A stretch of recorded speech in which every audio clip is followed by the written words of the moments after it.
என் பேரு செல்லச்சாமி. இந்த கடை எத்தனை இது ஆலங்கோட்டை ஊர்ல நாங்க பலாப்பழம், நுங்கு, இளநீ, சக்கை, மாங்காய் இதுகளை வச்சு வியாபாரம் பண்ணிட்டு இருக்கிறோம். இயற்கையாகவே நாங்க கயர் போட்டு இறக்கி சுத்தமா இறக்கி கொடுக்கறது. இறக்கி வியாபாரத்துக்கு கொடுக்குறோம். வறுக்க சக்கை மட்டும்தான் வெட்டுவோம், கூழான் சக்கை வெட்ட மாட்டோம். நல்ல வரட்டியா வெட்டி கொடுப்போம். அப்படி நீட்டாக வெட்டி கொண்டு வச்சு வியாபாரத்தை பண்ணிட்டு இருக்கிறோம். கரும்பு சாரம் அதே மாதிரி தான், கேட்ட உடனே போட்டு கொடுப்போம். ரெடி உடனே போட்ட உடனே கேட்டு உடனே ஒரு ஜூஸ் இருந்தாலும் போட்டு கொடுத்துருவோம்.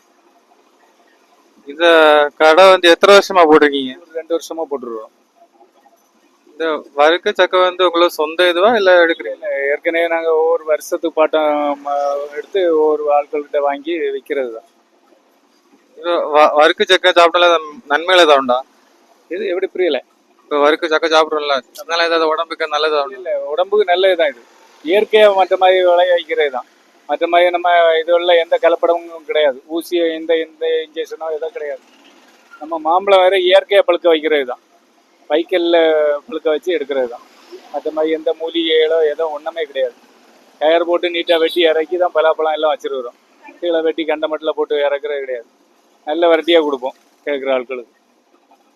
இப்போ அந்த மாம்பழம் அப்புறம் அந்த அதெல்லாம் எங்கேருந்து வருது? இது மாம்பழம் எல்லாம் மற்ற மாதிரி தோட்டங்களில் நாங்கள் பறித்து எடுக்கிறோம். ஒவ்வொரு ஆட்களுக்கு விலையில நிற்கும். அது வருஷ பாட்டம் இல்லை இந்த சீசன் முடிய உள்ள பாட்டங்கள் எடுப்போம்.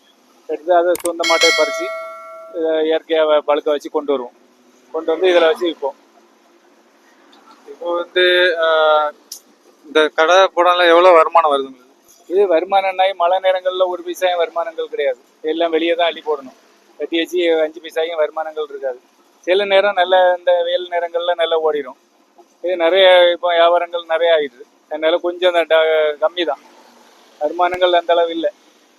அப்படி வருமானம் இல்லாத டைம் எப்படி மேனேஜ் பண்ணுவீங்க? இல்லாத டைம்ல ஏதாவது ஊராக கொண்டு போய் மாம்பழங்கள் சக்கை எப்படி வியாபாரத்துக்கு கொண்டு போவோம். வேற வண்டிகள் பிடிச்சி மற்ற மாதிரி வாழ்வாதாரங்கள் இதுதான் எங்களுக்கு. மற்ற மாதிரி வேற எந்த இது பிழைப்புகளும் கிடையாது. இதை வச்சு தான் எங்களுக்கு ஓடவே செய்யுது. பிள்ளைகள் படிக்குது, படிப்பு செலவு எல்லாமே பார்க்குறது வாங்குறது எல்லாமே இதுதான். ஸோ இந்த கடை நீங்கள் தான் ஃபர்ஸ்ட்டாக போடுறீங்களா இல்லை வேறு அதுக்கு முன்னே அப்பா அம்மா போட்டிருந்தாங்க? நாங்கள் இது சொந்தமாக நான் தான் எனக்கு ஒய்ஃபும் தான் வச்சுருக்கிறோம். மற்ற மாதிரி ஆட்கள் போட்டு பண்ணுற அளவுக்கு இதில் வருமானங்கள் இல்லை. இல்லை இதுக்கு முன்னாடி ஏதாவது வேலை பார்த்தீங்களா? இதானா? முன்னாடி நான் ஒரு கம்பெனியில் வேலை பார்த்தேன். வேலை பார்த்துட்டு அங்கே கம்பெனியில் டார்ச்சர் தாங்க முடியாமல் வெளியே வந்துட்டேன். வெளியே வந்து இது சொந்தமாட்டு நம்ம போட்டு பழக்க இது பண்ணுவோன்னு சொல்லி பண்ணிகிட்டு இருக்கேன். இது ரொம்ப வருஷமாக பலாப்பழம் வியாபாரம் பண்ணிகிட்டு இருக்கிறேன். நான் அங்கேருந்து வெளியே வந்தோடனே இந்த வியாபாரத்தை முற்றிலுமே அந்த வியாபாரம் இதெல்லாம் தொடங்கிட்டேன். அந்த இதை கம்பெனியை விட்டுட்டேன். 28-30 வருஷமாக வேலை பார்த்தேன். பார்த்துட்டு தான் அந்த தொழிலுக்கு வருவேன்னு சொல்லி வெளியே வந்துட்டேன். டார்ச்சர் தாங்க முடியாமல் வெளியே வந்துட்டேன். அது எந்த மாதிரி கம்பெனி? அது மணல் கம்பெனியில் ஒரு கம்பெனியில் வேலை பார்த்தேன். வேலை பார்த்து அங்கே வேலை பிடிக்கலன்னு சொல்லி வெளியே வந்துட்டேன். இப்போ நீங்கள் வந்து இந்த மாம்பழம் இந்த சக்கையெல்லாம் வச்சுங்களா, இதில் எது அதிக சேல் ஆகும்? எது சேல் ஆகும்னாக்கி மழைக்காலங்களை பொறுத்து தான் சேல் ஆகும். மழைக்காலங்களில் ஒன்றுமே ஓடாது, அப்படியே தான் இருக்க தான் செய்யும். அழுவி என்னங்க வெளியே தான் அள்ளி போடுவோம். ஏதாவது மாட்டுழுது ஏதாவது கொடுத்து விடுவோம். மற்ற மாதிரி நம்ம இதை கொண்டு ஒன்றும் பண்ண முடியாது. அலுவல் வியாபாரம்ல விற்றா விற்கலைன்னா தூரம் போடணும். மற்ற மாதிரி ஒன்றும் இதில் ஓடாது. சந்தையில் கொண்டு விற்கலாம் இல்லை? அந்த மாதிரி ஒன்றும் சந்தையில் கொண்டு போனாலும் வருமானங்கள் இல்லை. அங்கே ஒவ்வொரு சந்தைகள்லையும் நம்ம கொண்டு போகிறதுக்கு வண்டிக்கு அணியே சொல்லி 500 ரூபா 1000 ரூபா வண்டி விடுறதுக்கு நீ 1000 ரூபா டொனேஷன் கேட்குறாங்க.